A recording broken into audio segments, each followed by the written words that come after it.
another interesting episode of Inside Out. This week we have a topic that is a very touchy one. I've dealt with a lot of subjects over the years. I mean, we've talked about virtually everything there is to talk about. This one still touches my heart. I remember that sometime last year or 2 years ago, we talked about child marriage. In fact, we've talked about child marriage like 3-4 times. And the topic we have today is something that is somewhat linked to that, I think. But I mean, we'll be hearing some more from the experts on the field, on the subject. I think it was a week or two ago, just before this recording, I got an email from a young man in Kano. And as soon as I got that email and I read the contents, I called him. And I said to him, I'm interested. I know when we did the topic on child marriage, we had members from the Lagos State's children's, what are you called? Children's Parliament. And they are here today. I thought it's important that we let young people also have a voice as we discuss this issue. And the issue is VVF. Some of you, I don't know if everybody has heard about this, but if you haven't, luckily we have a prof in the house who will be educating us. I think it is time that we take this issue seriously.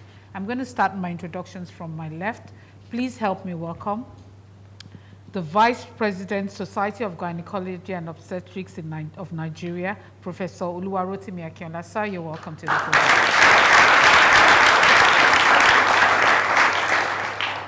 She's a lawyer, Barrister Kemi Oluboba. You're welcome. Once again. I said somebody got me interested in this. He came all the way from Kano, yes? Yes, ma'am. Yes. He sent me that email I was talking about. You'll be hearing from him as well. Please help me welcome Galadima. He's had a personal one-on-one interaction with this issue, and he'll be telling us more about his story and what we can do. Galadima, you're welcome. I want us to especially welcome him because he came all the way from Kano for his passion, for his interest in this issue. And guess what? It is something that affects women, not men. But he has carried it as a cause on his head. So let's give him an inside-out welcome.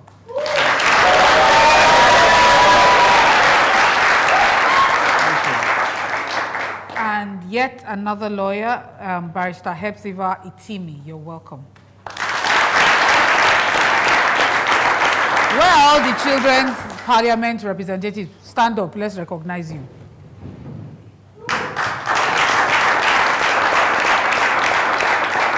Lagos State Children's Parliament. These are young people giving a voice to issues that affect young people. And I think this should move further than Lagos State and give a voice to children everywhere in Nigeria. Very intelligent young people who are concerned. They're not all about fashion trends and music, but they're actually interested in things that affect their future. And that's why they're here. You're welcome once again. Please be seated. Prof, I'd like to start out with you because I think we should get an understanding before we move forward. VVF, what does that mean? How does it happen? What is it about? VVF, basically as it sounds, means vesico-vaginal fistula. That's a communication between the urinary bladder and the vagina, such that urine continuously leaks from the bladder into the vagina, so there's no stopping it. And so the urine just keeps coming? It just keeps coming. And so you find out that those who have vesicovaginal fistula cannot stay even in this room without actually the stench catching us, because the urine stinks. You mean even as they're sitting, as they're walking, urine is just coming out? It's just coming out, so they have to they don't use sanitary towels, they use cloth, mops, actually to gap that from leaking out. And basically speaking, it's anything that will break the barrier between the bladder and the vagina that causes that. Incidentally, in this case, the commonest reason we say is pressure necrosis. That's pressure of the head of a baby staying too long during the process of birth. The head staying too long, and that bone compressing the soft tissue between the vagina and bladder. So this is So the basically bones a of the disease of women. It's basically a disease of women. Okay. I want to understand what can bring this about. What's the commonest? The commonest cause, like I said, will be prolonged obstructed labor. When labor lasts for very long, there's pressure on the head, from the head of the baby, the bone, pressing on the mother's bone. But then because there's soft tissue in between, it just cuts blood supply away from it. It dries off, dies off, and then sloughs off, and then there's a continuous canal through which urine leaks.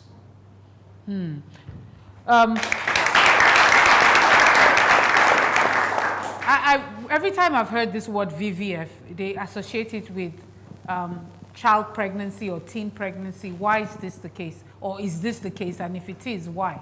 For the simple reason, actually, that a girl child is not grown up to her potential. So because she's still small, her bones are still not grown, the cavities are still not totally formed, and yet when she conceives, she carries a baby that's standard, normal size for the environment, for the tribe, for the race. So that big baby is not going to be able to pass through a birth canal.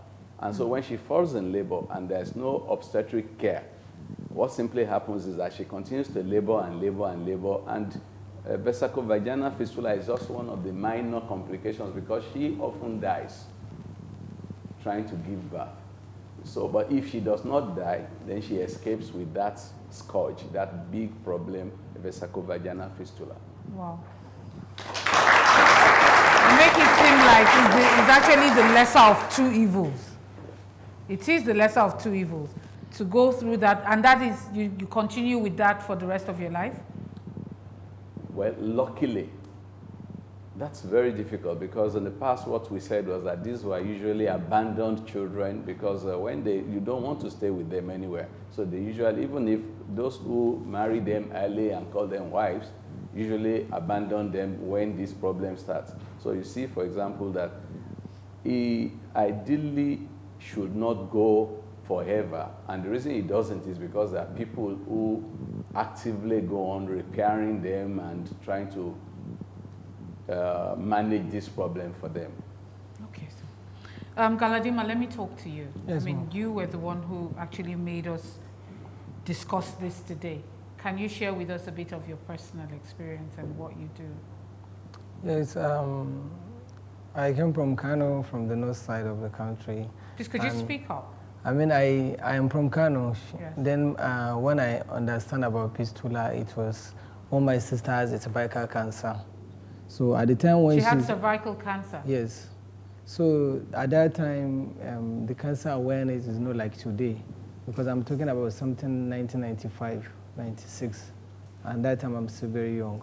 So at that time we are struggling from hospital to herbalists and all those things to see whether it's a problem, because her own is sometimes there is blood, mucus coming out from her private parts. So they don't understand and nobody understands. So it was later we now go to the hospital.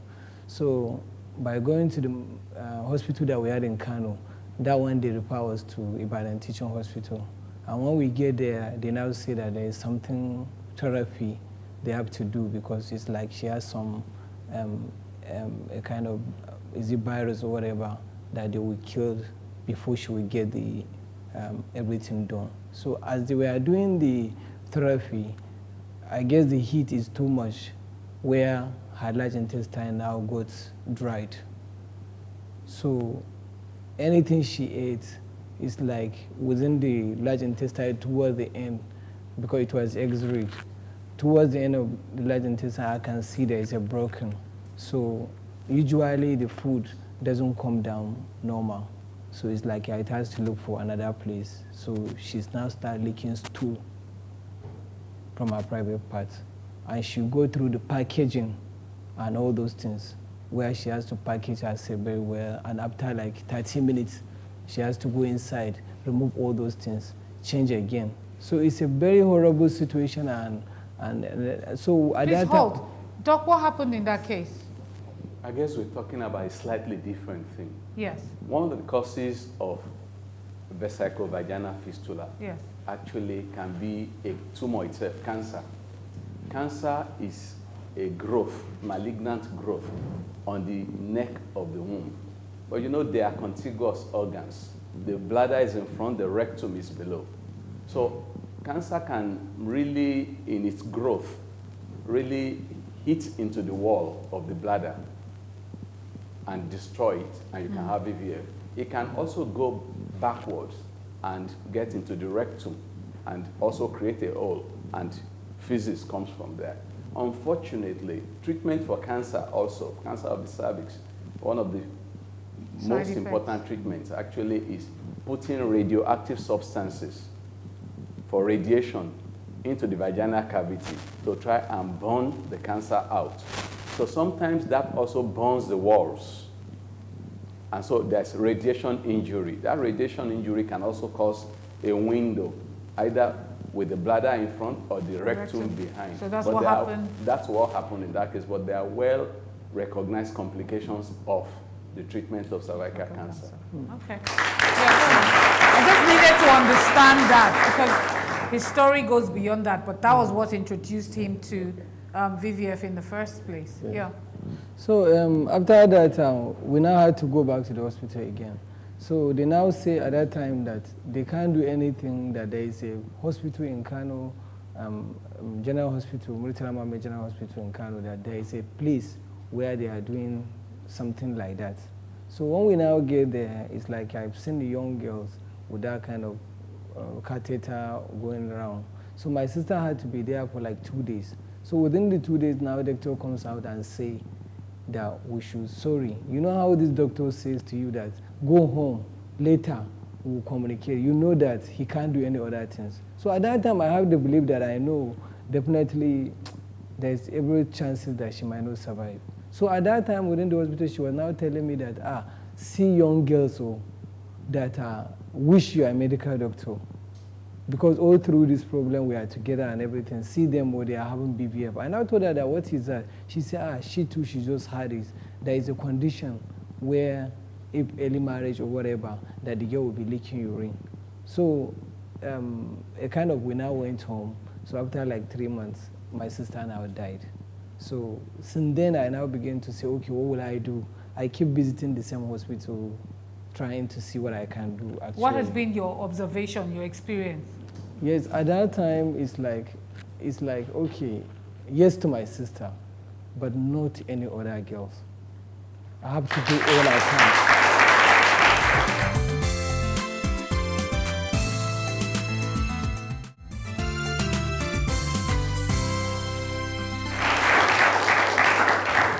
So it's a situation where anytime I saw a young girl with fistula, she's crying, it reminds me that I do much, but I need to do more. Because it's a situation where we are. What is the age range of the young girls you see? How old would you say? It's like 15. Because I even saw young girls. Their life is just starting. Yes, they didn't even start the life. Because at 15, you'll see a teenager waiting for, and sometimes when they even come in, you discover that when you ask for the husband, he's not there. Because he has already sent her home. She accompanied by who? By the mom, the dad. So you will see the love that the girl is even younger, looking for cordial by her parents. And at the same time, when the condition started, and they are coming for treatment, and the treatment was not successful, because sometimes you have to go on stages. First stage, after 6 months, come back for the second stage. So at that time, we discovered that even the husband will get lost. He will not be coming again. It's just the mother. Because automatically the marital bronchitis has been sold. That's why sometimes even the mothers and the relatives, they are no longer coming with them. So you discovered that the young girl, 17, 18, she was left alone throughout her life. So she has to be coming to this town, meeting other fistula patients. They will now be begging on the streets. Some of them will enter into cervical sex for survival. So at the end of the day, they die with HIV. So many issues surrounding this thing, because they actually yes, start prostitution for survival. Yes. Even with that condition. Yes. There's cases like that. So they will be under the market star, they will be under the shade. When you see them, you even be thinking that, oh, look at them, they are begging. It's out of their will. So people should really understand that a woman's problem is everybody's problem.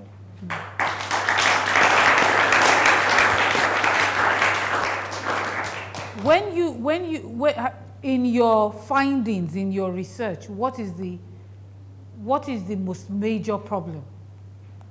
I guess education. Secondly, I can say poverty 1,000 times. Because education, poverty. Yes, if a girl is not aware, she didn't even know that, okay, she should link up to hospital. Lack of education is like, that's why she now doesn't have the decision right for her to make decision. Imagine a woman was in labor for several days. She's waiting for one stupid husband until he come back from wherever he is before he will give her permission to go to the hospital. Or sometimes... She'll be in labor and yes, they don't go to hospital. Yes. And sometimes you discover that it's not even herself that is the problem. That the man wants to go to the hospital, but his mother, the mother-in-law will now tell her that she should not support that kind of a thing. So as far as I'm concerned, if a woman now has access to credit savings towards a day like this, and she can speak on her voice the day when she wants to go to the hospital, I guess all these things will really go down. And again, the doctors, anybody that is sick, when you go to the hospital, doctor will tell you that, please make sure that you're eating nutritious food. It's easy to say. When somebody cannot afford 3 square meals, and the day when you want to push, the baby is not strong, you are not strong, who will push who? So at the end of the day, if the woman didn't die, the baby will now die in her birth canal, and she ended up being a fistula patient. Wow. And again, we have another issue where we say transportation access or emergency obstetric care access. Usually those people that are having this kind of problem, the CS to remove the baby is not even close to their community. Imagine a woman, a place where vehicle enter on the market day. Yesterday is the market day, and today you start labor. Then for you to get a vehicle to go out of that place, you need 6 extra days.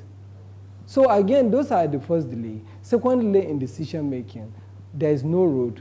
On the road, there is a lot of, you spend a day or the whole evening. When you reach the hospital. So you said this happens more in rural areas? Yes. Wow. Then secondly, you discover that there's another issue where when you come to the hospital, attitude. Why? What are you doing? You didn't come since. Okay, finally I didn't come, but now I'm here. You should do what I expect you to do. But they will say, fill this form, you have to do this kind of a thing. Unlike in a civilized society. Teenagers getting pregnancy is not here in the North. It's everywhere in the world. But why America in 2008, they were saying that more than 600,000 teenagers give birth. Why no fistula? So it means that if there is link up with emergency obstetric care, because even if me, I'm more of talking about early pregnancy. You should go ahead and marry your daughter at 10 if you like, but you should delay the pregnancy till she grows.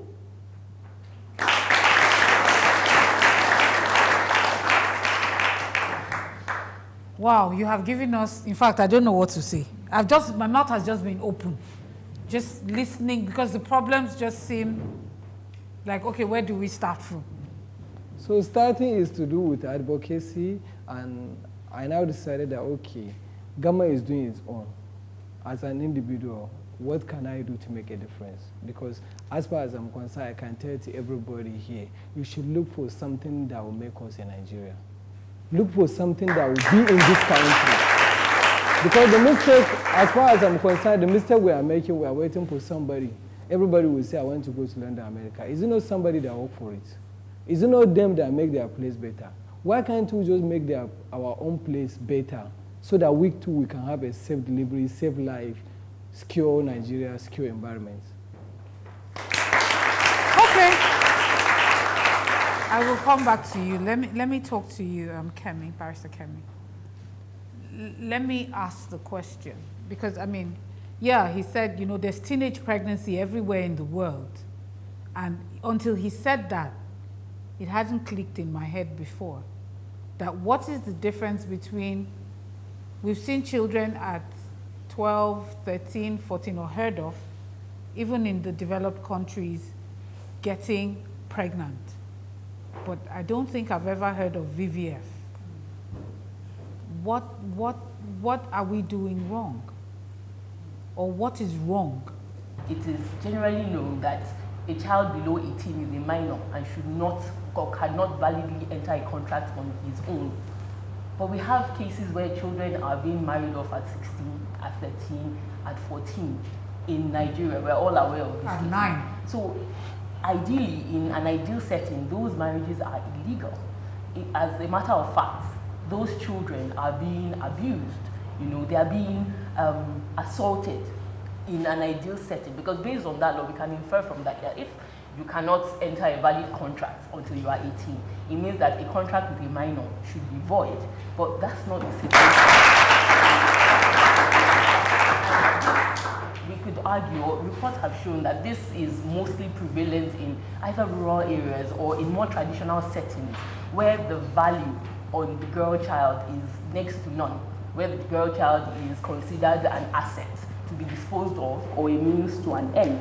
So most people don't know, or they don't care. There is no enforcement mechanism. So if I have, or if a man, for instance, has 6 daughters, no son, it's first of all an issue that there's no son, and then 6 daughters, and then he's from a poor environment, you know, there is poverty in that setting. The girls are a means to an end. He doesn't think that they are entitled to education, for instance. After all, they are not male children.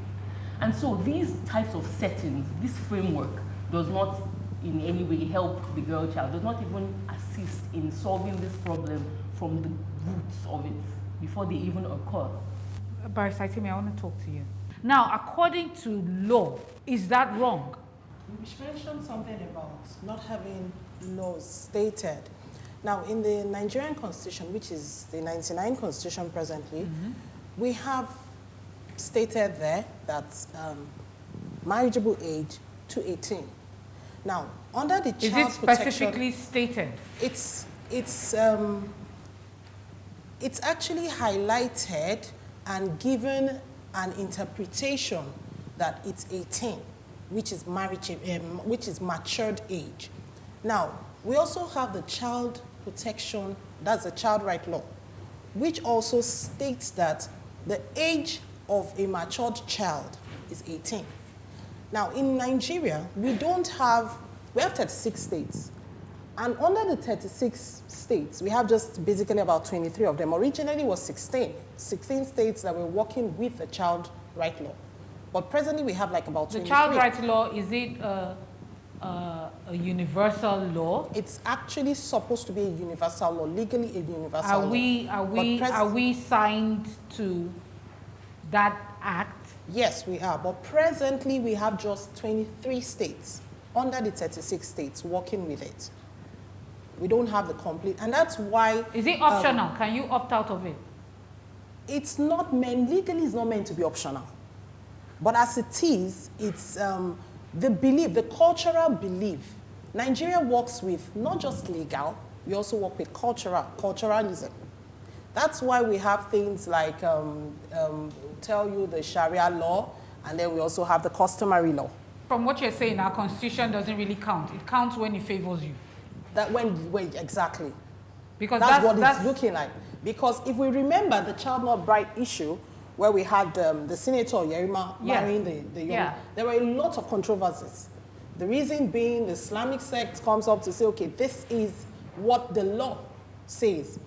This is what the culture says. And then the legal people come in to say, no, a child it's someone who is below the age of 17, that's 18 plus, who clocks the age of 18, that's the, at the eve of the birthday, that's 18, that's a child.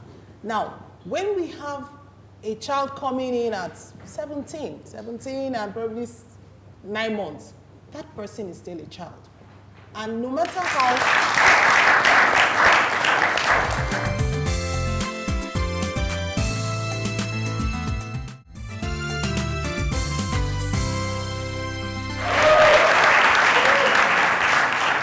Welcome back. We're still talking VVF. And I said before we went on the break that, Prof, with all that I've heard, I would like I don't know, I would like to think that your profession should be the most troubled in this situation in terms of its effects and the depletion to our girl children, so to speak, because rendering them useless at such early stages of their life should be a source of concern.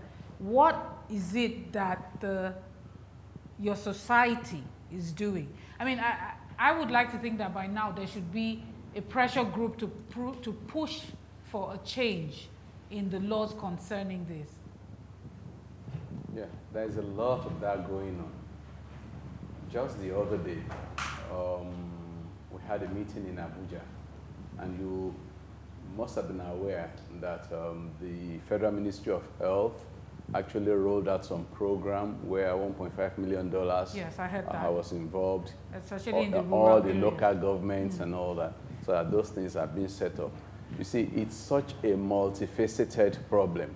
Like you've been talking about it, you've been talking about the religious angle, you've been talking about legislation, you've been talking about, so it's socio-cultural. The most important thing that we think and talk about really is actually empowering the girl child or empowering the woman.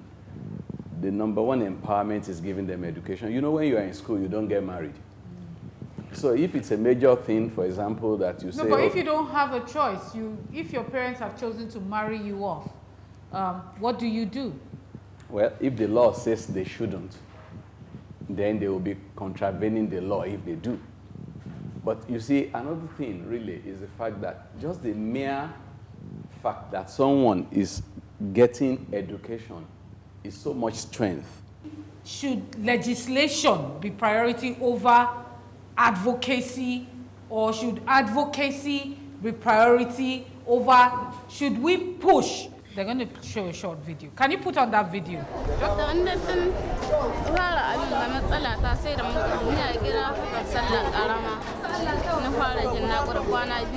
I was in labor at home for 2 days. Before we called local midwives, when she checked, she said she cannot handle it, that we should go to the hospital. I was rushed to the hospital here in Sokoto. I was not operated in the hospital till another 2 days, where they did a cesarean session and removed a dead girl. The following day, I discovered I cannot control my urine. That is why we are here.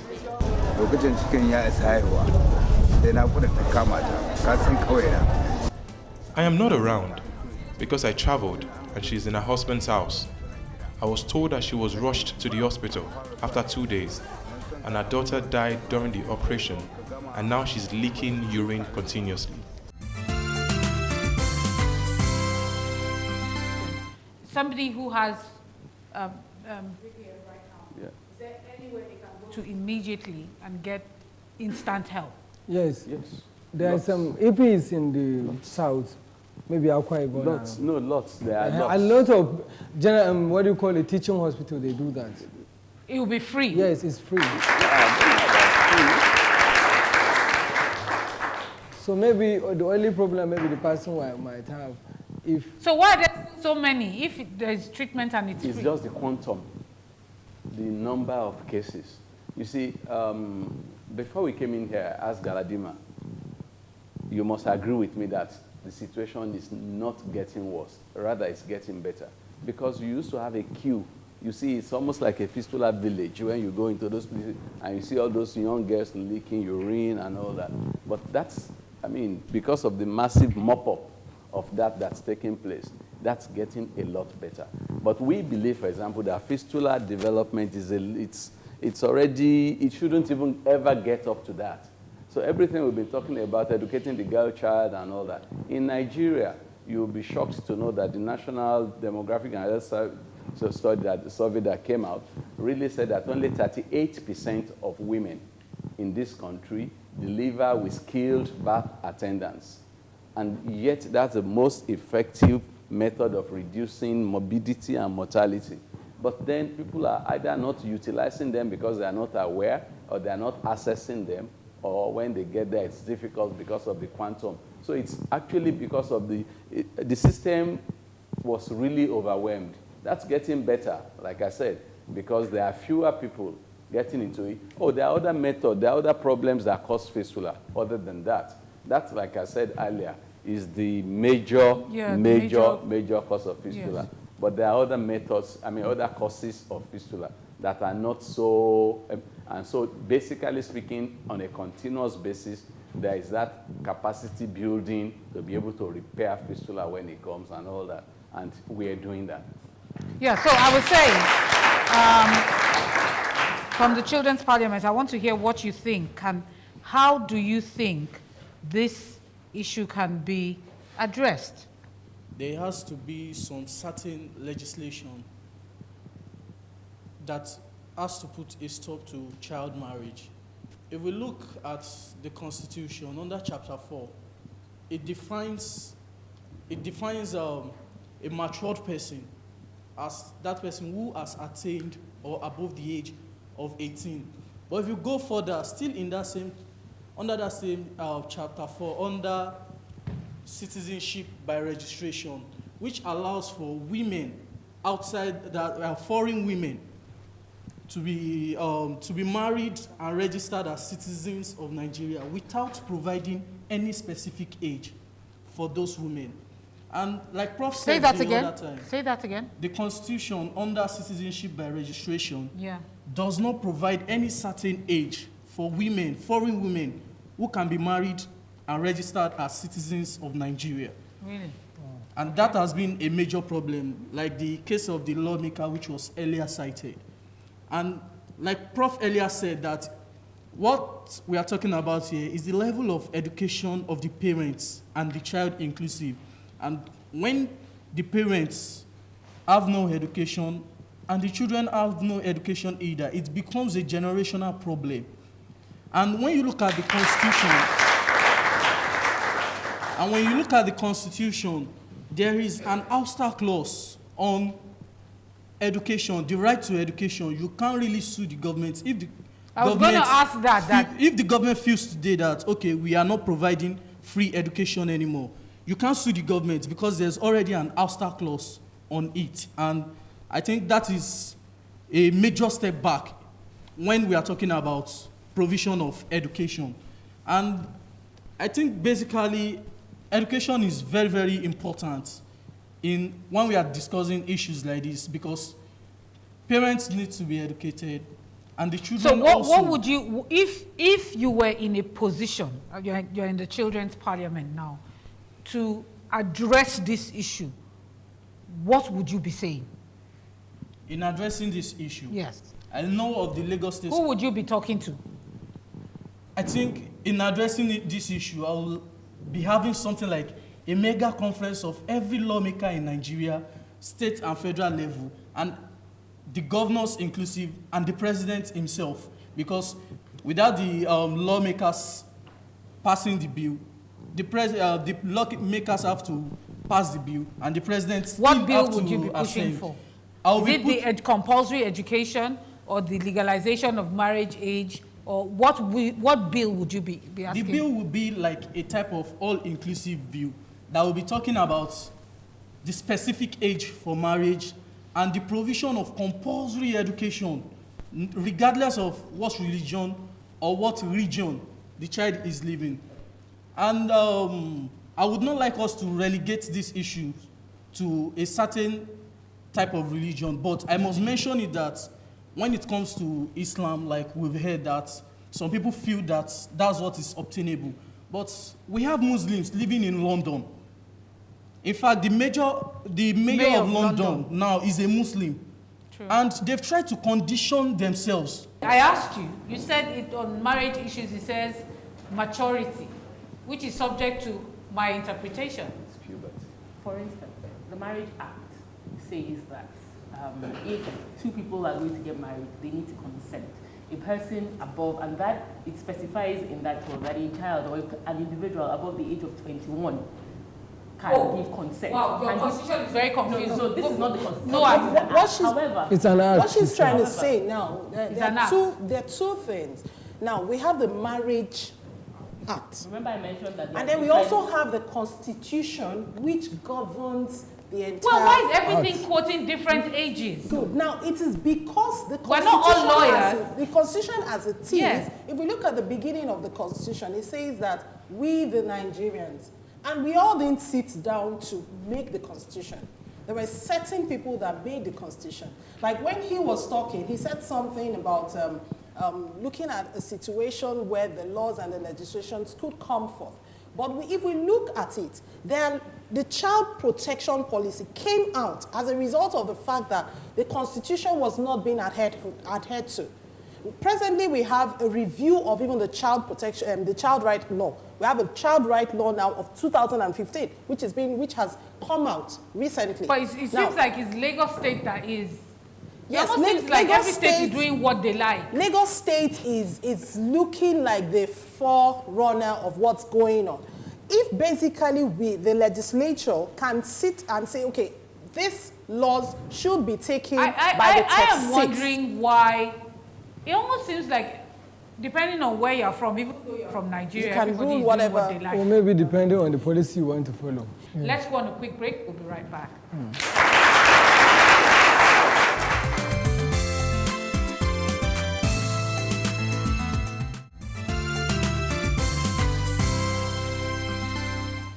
What effort are you people making geared towards improving the health sector in Nigeria? Because we've been discussing the whole of this. When you go to our hospitals, you see the attitude of health workers.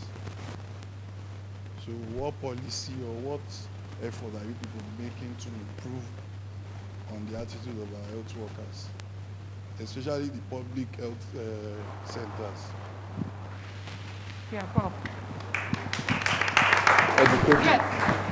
It's still Education. education. Educating the people who work in there, and then also trying as much as possible to discourage what they call the burn-out syndrome. If you have one person doing the job of six, yeah. After some time the person gets irritable. And then our people also can be a lot when they get in there. You find out, for example, that while I don't remember the exact statistics now, how many nurses you should have to a patient. But you find out, for example, that when it's a whole stretch, sometimes it's just human. I've actually had doctors. One doctor, 500 patients. One doctor, 500. They just get overworked and then, one doctor. 500 Nigerians per doctor. So how can he? To be honest, when you look at it, somehow somebody will say, does that mean that if everybody, that 500 can go to the hospital, this man will be exhausted now? Imagine the man will not survive it. That's it. We need to look at it this way.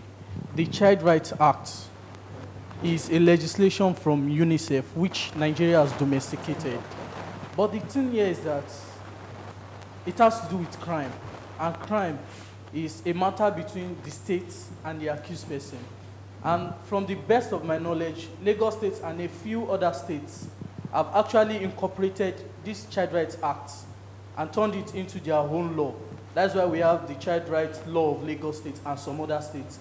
But it is strange to see that many of these states, especially in the north, have not incorporated and really domesticated these laws. And I think there should be something to coerce them or force them into domesticating that law. Because when you look at the Child Rights Act, it actually states there that you can't marry a child.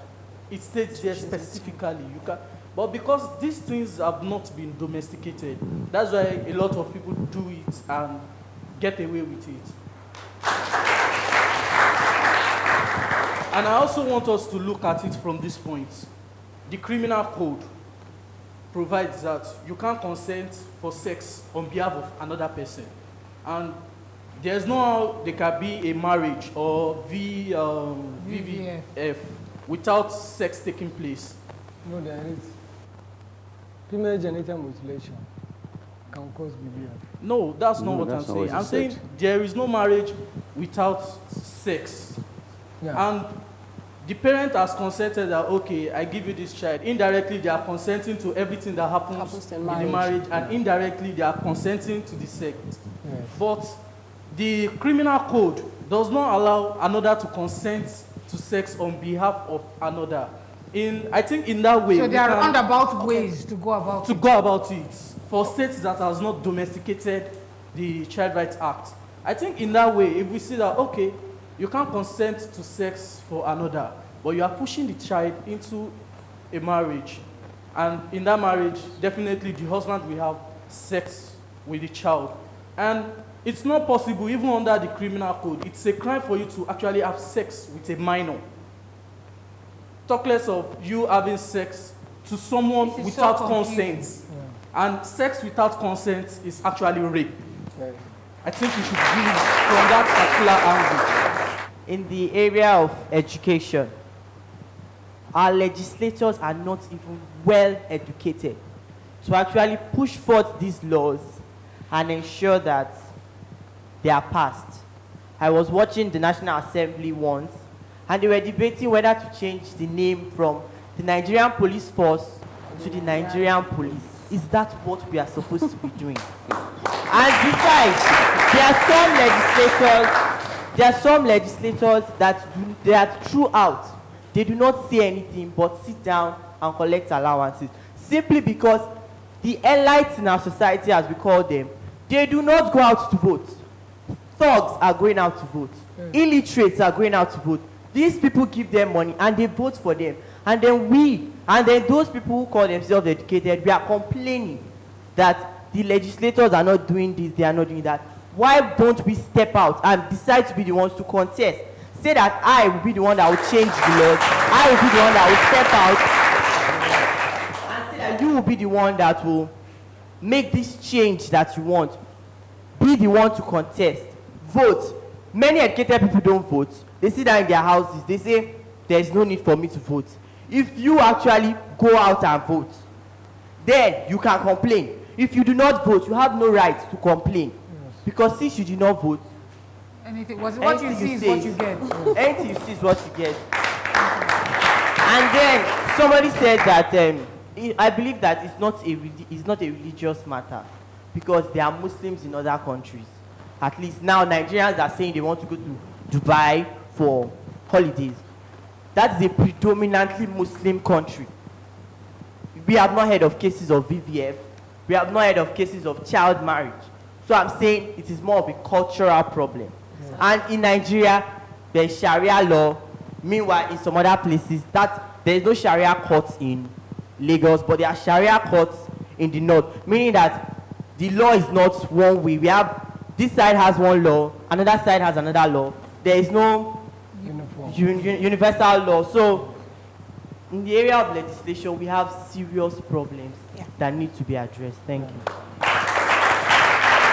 You know, this topic, there's so much to say. As with most things we treat, we don't have enough time. We have even overshot our time. Kalima, I'd like to ask what you're doing now. Normally we set up a foundation called Pistula Foundation Nigeria. Yes. It's an NGO that we usually treat the women. We empower them. Then at the same time, we link up them back to their community. Then time to time, we do follow-up to ensure. You've been doing that? We have been doing that. So currently, so we now discover that there is young nurses and doctors coming up.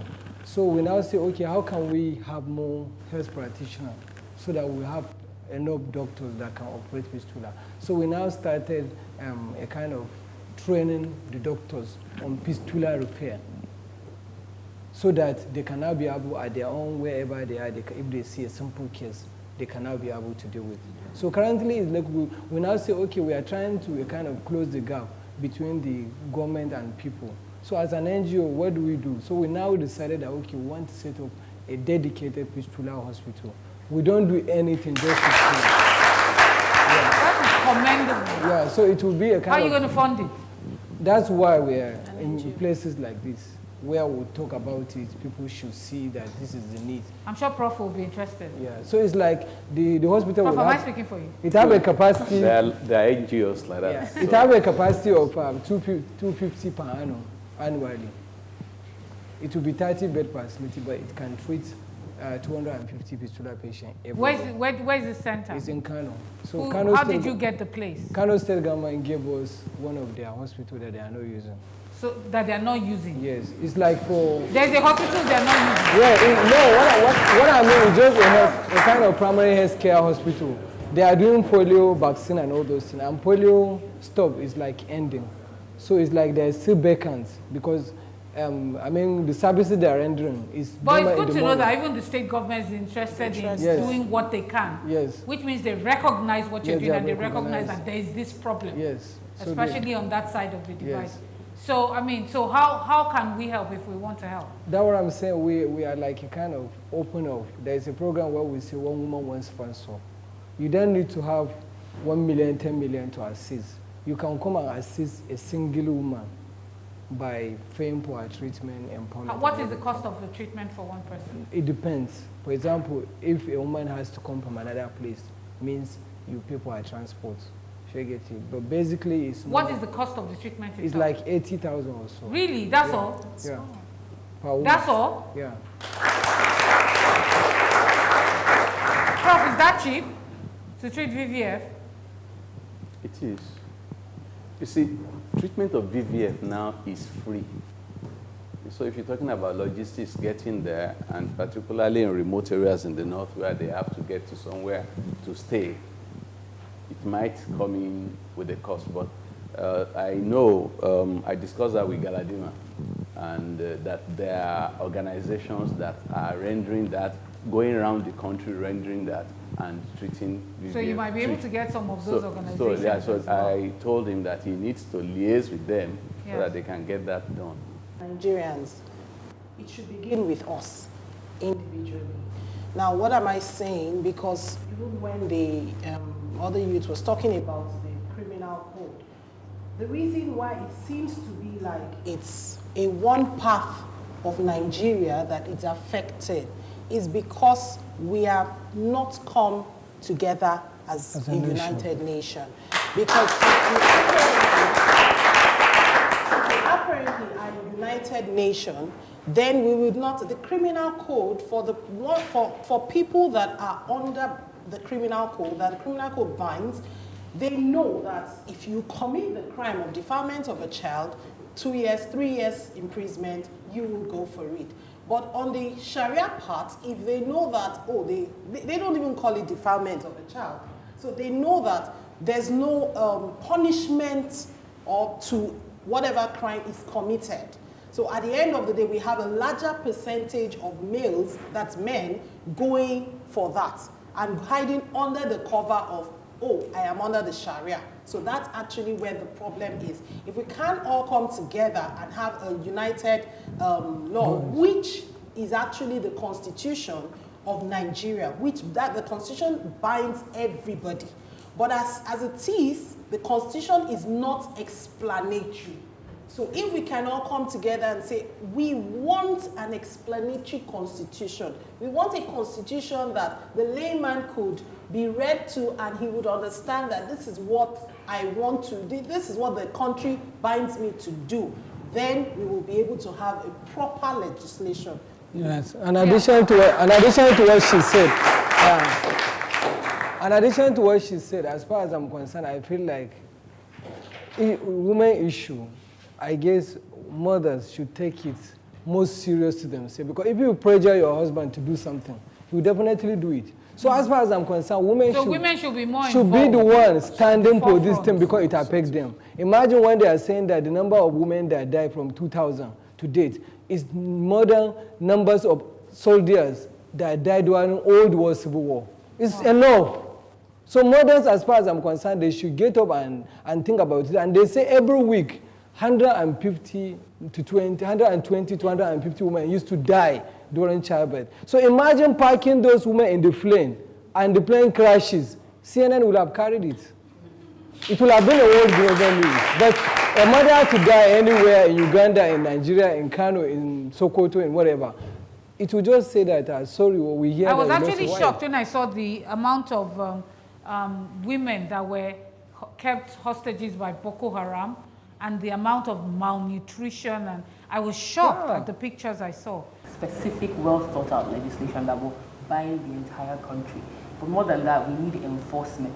Without enforcement, these are just laws, they are just regulations. And at the heart of enforcement is the value system. If you do not value something, you will not spend your time and your resources to defend it. And so we need to realize the value. Sometimes we need to be almost mathematical about it. Women are part of our human resource. And the more we lose women, the more we lose our resources. We have intellectual, very bright, very talented women. And we are the ones as a nation that will suffer when they continue to die, when they are wasting away, when they are on the streets. We do not think that we are robbing ourselves. We think that some men think that it's beneficial to them to subjugate the woman. But it actually is not the case. As a nation, we are losing out. We are losing resources. We are losing inventions. We are losing growth. And so we need to change our value system so that we can enforce these laws and so that it goes beyond theory and discussions and it actually becomes a practical thing that we give the importance and recognition that it deserves. Thank you. And like I said, actually, vesicovaginal fistula is just at the down there in the middle, because the truth actually is that if you're there, you do not have vesicovaginal fistula. So what we should be thinking about actually is empowerment of the female empowerment. It was in the Millennium Development Goals, it's the Sustainable Development Goals and all that. The important thing is actually empower the woman. When a woman is empowered, she takes responsibility for all those things. She can influence what happens. I'm not sure that males, as we say, are as powerful as they are if the women do not concede that authority. So the truth actually is that you empower the woman, she takes the decision, she takes responsibility for her life, and the whole of what we call reproductive health really comes to play. And you find out that a lot of things will go down. Vesicovaginal fistula will be just a small bit of that because, like I said, maternal mortality is something that stares us in the face. We are probably about the second largest contributors to maternal mortality in the world. Wow. Whereas we contribute about 10% of the population, human population. So you understand the fact that our women still die. Like she said, the value we ascribe to this might be the issue, but the truth really is that we all need to sit down. We all need to recognize that fact that empowering the woman is important, and education is at the bottom of Thank you very much. I mean, words to go away from here is one, empowering the woman, advocacy, enforcement of the law, and having a clear-cut law that tells us what is right and what is wrong, so that there are no gray areas. But I think moving forward, empowerment is what comes up above everything else. Empowerment and advocacy. I would like to, that's what I'm going away with. First of all, Galadima, let me say thank you for coming all the way from Kano. Your passion has come through. And from you, I'll tell you one thing that has come out from what you have said that I have never really given thought to, is valuing. I take it for granted, maybe because I place value on myself, I place value on my daughter, but when you look at the bigger picture, beyond me and what I think and what I do, there really isn't much value for the girl child. And we need to up that, and we need to speak in one voice. Thank you for being an advocacy for that, because that came across from everything you have said. You know, we stay in our own small corners sometimes, and because we're comfortable and something is not staring us in the face. In fact, you made me recall something that had happened to as a child that I never knew was just buried somewhere deep in there. And whatever way we can help you, we will continue to help you and partner with you, and we wish you well. Also pushing for the law, so we're hoping that with the two barristers in the house who are female, who will probably also belong to a female group of other barristers and other advocacy groups, that we can start to give a voice to this. The media, we would lend our support. Prof, thank you very much for the fantastic education you've given us here today. Empowerment, advocacy. Anytime you need our help, we're ready to partner with you. You have our word on that. That is something that each one tell one. I think that is it. Everybody should be an advocate for this case, for this cause. And let's make a difference. Members of the Children's Parliament, for your intelligence, you guys have been brilliant. A round of applause for them.